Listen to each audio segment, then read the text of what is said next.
안녕하십니까. 정확한 분석으로 시대 흐름을 읽어드리는 와이타임스 정세 분석의 주복일입니다.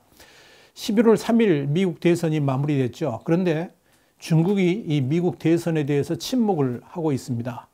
물론 아직 바이든이 공식 당선인으로서 지위를 갖지 못했고 또 트럼프 측이 바이든의 당선을 인정하지 않고 있기 때문에 입장이 곤란해서 그럴 수도 있다. 이런 측면이 있기도 합니다만 평소 중국이 보여왔던 바이든에 대한 태도하고는 달리 유달리 긴 침묵을 지키고 있어서 그 배경이 뭐냐?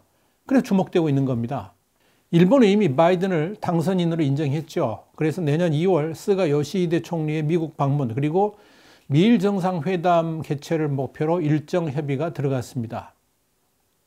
일본의 지지통신은 일본 정부가 바이든 측의 스가 총리와의 대면 회담뿐만 아니라 전화 통화 또한 요청해 놨다. 이렇게 보도하기도 했습니다.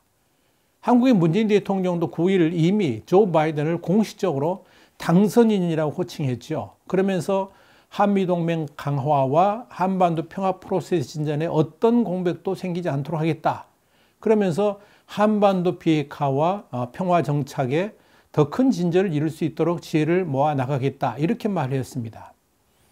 이렇게 주변국들은 바이든을 이미 당선인이라고 호칭하면서 발빠르게 나서고 있는데 시진핑 주석은 물론이고 당국 차원에서 그러니까 정부 당국 차원에서도 입을 꾹 다물고 있는 겁니다. 왜 그럴까요? 자, 그런데 이걸 알기 위해서 하나 좀 살펴볼 부분이 있습니다. 이렇게 시진핑의 긴 침묵과 함께 유독 돋보이는 부분이 뭐냐면 바로 중국 내부의 분위기입니다. 지난 10월 20일 이후에 중국 언론의 보도 자체가 확연하게 달라졌습니다. 중국 언론이라 그러면 사실상의 중국 공산당의 관영 매체니까 중국 당국의 내부 분위기를 그대로 보여준다고 해도 과언이 아니죠. 또한 미국 내에 중국인들한테 보내는 신호라고 봐야 되기 때문에 아주 중요한 의미를 갖습니다. 중국 내부의 극적인 변화는 지난 10월 22일 미국 대선 후보의 2차 TV 토론 직후에 일어났습니다.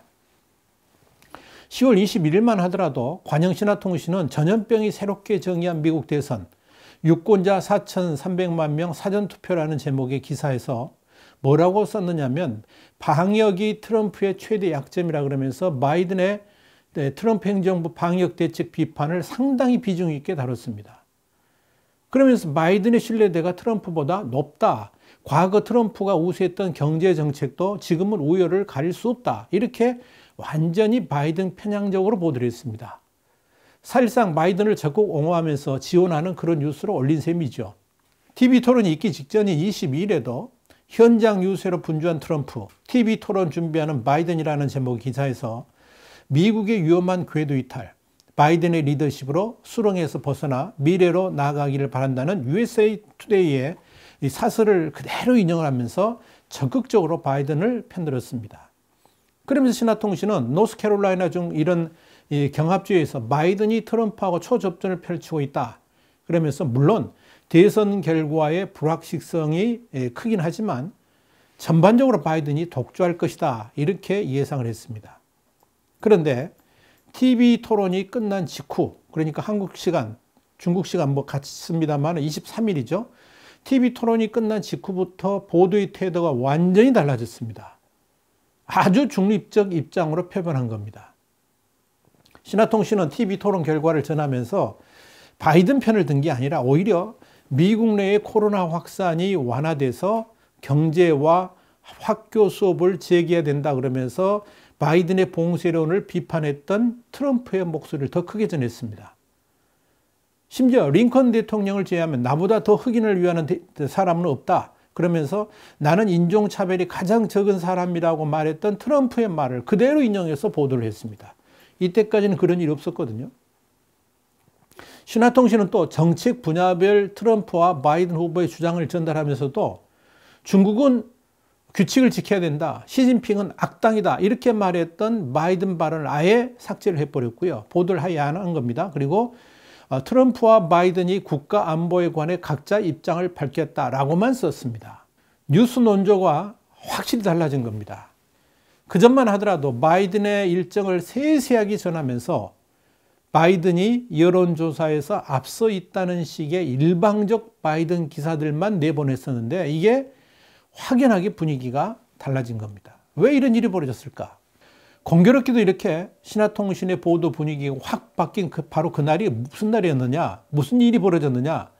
중국 국무원은 신화통신 사장을 해임하고 후임에 허핑 부사장을 승진 발탁했습니다. 결국 이 신화통신의 사장이 바뀌면서 논조도 달라졌다는 의미죠. 그렇다면 중요한 것이 왜 하필 그 시점에 중국 지도부는 중국의 입이나 다름없는 신화통신의 사장을 교체하고 또 논조도 완전 180도 바꾸기로 한 것인가? 이게 우리의 관심거리입니다. 가장 큰 이유는 이 신화통신이 미국의 대선 분위기를 과도하게 바이든 쪽으로 몰고 감으로 인해 가지고 이 중국 내부에 또 당 지도부에 오판을 유도할 수 있다는 우려 때문에 그런 것으로 보입니다. 더더욱 이 문제가 확대되면 이 중국의 언론이라든지 선전 분야 최고 책임자인 왕우닝 산무위원회까지 영향을 미칠 수 있을 것으로 봤기 때문에 이 신화통신 사장을 전격 교체하기에 이르렀다는 분석입니다. 또 하나의 문제는 미국에 소지하는 중국 정보 분석가들로부터 신화통신이 보도하는 대로 바이든이 일방적 우세로 가고 있지 않다는 정보를 받고 이런 결단을 내렸다는 분석도 있습니다. 그러니까 신화통신의 보도 내용이 현실과 많이 다르다. 이런 정보 보고들이 중국 지도부에 올라갔다는 거죠. 그러니까 미국 대선의 결과가 미국 내의 바이든 우세 분위기하고는 다르게 트럼프 당선 가능성도 있다는 보고들이 연이어 올라가면서 미국 대선 이후 중국에 미칠 충격파를 생각하면서 일방적 바이든 지지 보도 성향을 바꾸도록 했다는 겁니다. 그런데 지금 중국 지도부가 미국 대선에서의 트럼프와 바이든 각각에 대한 평가 아주 엇갈립니다. 이런 혼선이 이 시진핑의 침묵을 아주 길게 만드는 그런 요인이 되고 있다. 이런 평가도 나옵니다. 대다수 중국 지도부는 이 바이든의 당선이 중국에 유리할 것으로 봤습니다. 사실 미국에서도 그렇게 관측을 해온 것이 사실입니다. 그래서 지난 8월에 미 국가방첩안보센터 NCSC의 윌리엄 에버니나 국장은 의회 보고에서 그런 말을 했죠. 중국 정부는 미 대선에서 트럼프 대통령의 패배를 명확하게 바라고 있다. 이렇게 밝혔죠. 실제로 상원 외교위원장 출신인 바이든은 이 오바마 행정부 때 부통령이었으니까 그 시절에 이 중국과의 유화적인 정책을 주도를 했었습니다. 당시 바이든은 중국의 발전이 미국에도 도움이 된다라고 말을 했었죠. 그런데 중국 내부에는 이런 바이든 지지 성향과는 확연히 다른 주장도 있습니다. 대표적인 이가 누구냐면 바로 중국 공산당 기관지 인민일보의 자매지죠. 환구시보의 후시진 편집장입니다. 이 후시진 편집장은 중국의 진정으로 바람직한 건 트럼프 대통령이라고 주장을 했습니다. 환구시보의 논평도 그렇게 올렸고 또 중국 지도부의 그런 의견으로 방향을 제시한 것으로 알려졌습니다. 이 후시진 편집장은 트럼프와 바이든 모두 중국의 강경한 정책을 펴겠지만 바이든은 국제적인 연대로 중국을 압박할 것이고 트럼프는 미국 단독주의로 중국을 압박하기 때문에 차라리 트럼프가 대하기 쉽다. 이게 바로 이제 주요 골자입니다. 바이든 후보가 TV 토론에서 중국을 거세게 비난했다는 점도 중국이 바이든을 경계하는 중요한 이유가 됐습니다. 바이든이 이렇게 티가 나게 중국을 멀리하는 자세를 보이는 이유가 있죠. 중국과의 유착 의혹이 제기된 아들 헌터 때문이라는 시각도 있습니다. 이제 그런 스캔들이 있기 때문에 더욱 눈에 돋보이게 중국과의 거리두기를 하면서 유세 중에도 중국을 향한 거친 발언을 했다 하는 이야기입니다. 홍콩에서 발행되는 SCMP, 그러니까 사우스 차이나 모닝 포스트도 이 홍콩 비영리 단체 하이닉 재단의 스티븐 올슨 연구원의 말을 인용해서 이렇게 보도를 했습니다. 대선 유세 중에 바이든이 중국을 향해 쏟아낸 거친 발언을 고려할 때 그가 미중 무역 합의를 재협상할 가능성이 크지 않다 이렇게 진단했습니다. 그러면서 만약에 바이든 정권이 들어선다 그러면 대중국 압박이 더 거세질 수도 있다 이렇게 봤습니다. 물론 외국인들을 대상으로 발행하는 관영 영자지 글로벌 타임스, 그러니까 환구시보의 영자신문입니다. 그런데 이 글로벌 타임스는 9일 바이든을 오래된 친구라고 지칭을 하면서 2011년 그가 현직 미 부통령 자격으로 방문했던 수도 베이징의 허름한 식당이 주목받고 있다. 이런 보도를 했습니다. 또 식당 주인 또한 바이든의 대선 승리를 반겼다라고 썼습니다. 그러면서 이 식당은 바이든이 방문한 후에 그가 먹은 짜장면, 만두, 감자 채볶음 등을 묶어가지고 바이든 세트로 판매하고 있다. 이제는 그 이름을 대통령 세트로 바꿔 판매할 준비를 하고 있다. 이렇게 전했습니다.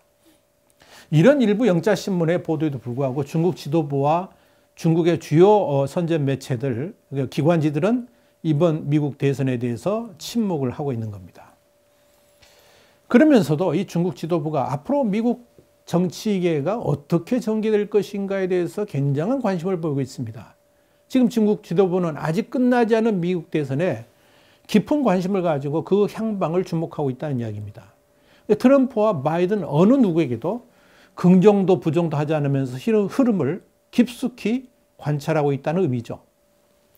중국의 정보망은 미국 다음으로 대단히 폭넓고 깊숙하게 전 세계에 펼쳐져 있습니다. 당연히 미국 내 분위기를 중국 지도부보다 더 많이 아는 데는 별로 없을 겁니다. 중국의 해킹이라든지 도청 능력 또한 우리가 상상할 수 없을 정도로 앞서 있습니다. 그래서 지금 미국의 흐름을 누구보다도 더 자세하게 그리고 신중하게 관찰하고 있다는 뜻입니다. 중국은 지금 분명히 인식하고 있을 겁니다. 지금은 바이든 세상이 다 된 것 같이 보이는데 그 판도가 언제 어떻게 바뀔지 모른다고 말입니다. 그리고 트럼프 대통령이 이번 선거에 대한 강공이 과연 어떻게 결말을 내릴지도 모른다. 여기에 대해서 중국이 굉장히 관심을 갖고 있습니다. 물론 미국 법에 아직 당선이 확정되지 않은 후보가 외국의 정상하고 통화를 한다든지 접촉을 하게 되면 이건 미국 정부의 승인 없이 외교 교섭을 하지 못하도록 금지한 로아관법의 위반 사항이 됩니다.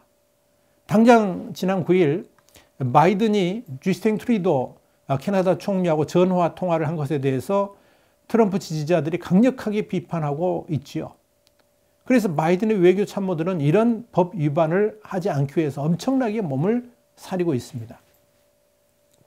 이런 측면에서 만약 중국의 시진핑이 공식적으로 바이든을 당선인이라고 부른다든지 바이든을 향해서 적극적 구애를 하고 나선다 그러면 당장 법적인 문제도 생길 겁니다만은 내년 1월 20일 새 대통령 취임 전까지 임기가 남아있는 트럼프 대통령이 어떤 분노를 일으키게 할지도 모른다는 위기감도 중국 내부에 분명히 있을 겁니다.